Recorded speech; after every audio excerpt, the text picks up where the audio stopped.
The exodus of boomers and Generation X from the workforce is creating a struggle to find suitable candidates and will likely have massive implications for the workforce in the future. Generation Y, or Millennials, are people born between 1981 and 1996 and has become the largest working age population at approximately 33%. With Gen Z, people born between 1997 and 2012, having entered the workforce, these two demographics will make up roughly 2/3 of the working population by 2031. As the demographics continue to shift, how does industry attract suitable candidates to their organizations?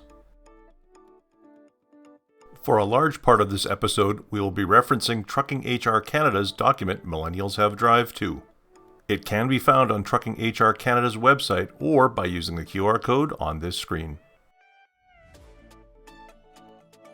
With less than 15% of truck drivers under the age of 35 and only 50% of trucking industry employers having plans to formally recruit millennials, we will take a look at tactics to make the industry appealing to the younger workforce. There are several reasons why millennials do not see trucking as fitting with their lifestyles. They do not have a positive view of the industry, they see a poor work-life balance, they overestimate the time and effort it takes to get the credentials for long-haul trucking, the cost of training and licensing is a barrier, and trucking does not necessarily fit with their personal brand. Fixing the perception of the trucking industry from a younger person's point of view is beyond the scope of this episode.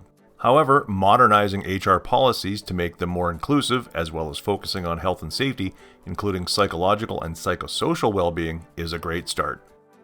Only 29% of women see long-haul trucking as safe. The main concerns around safety are about personal safety if they were to find themselves isolated or alone with strangers.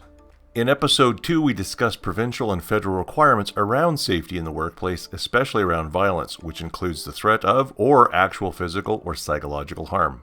Having and enforcing robust anti-harassment and anti-bullying policies can go a long way to attracting and retaining employees. There is also the perception that trucking is a boys' club and can be an intimidating industry to get into. Making a workplace more inclusive can help alleviate these concerns. Flexible work options where possible, and having family-friendly workplace policies that allow employees time to access daycare, cope with aging parents, volunteer, or take after-hours educational courses can help employees maintain a good work-life balance. The perception that it's expensive and time-consuming to enter the commercial trucking industry is widely held. However, with costs averaging around the $10,000 mark, it is less expensive than many other courses and only takes a few months to become licensed. Grants are one possible way of financing training. Establishing a solid mentorship program and having defined timelines can also help ease the concerns of people unsure of the trucking industry.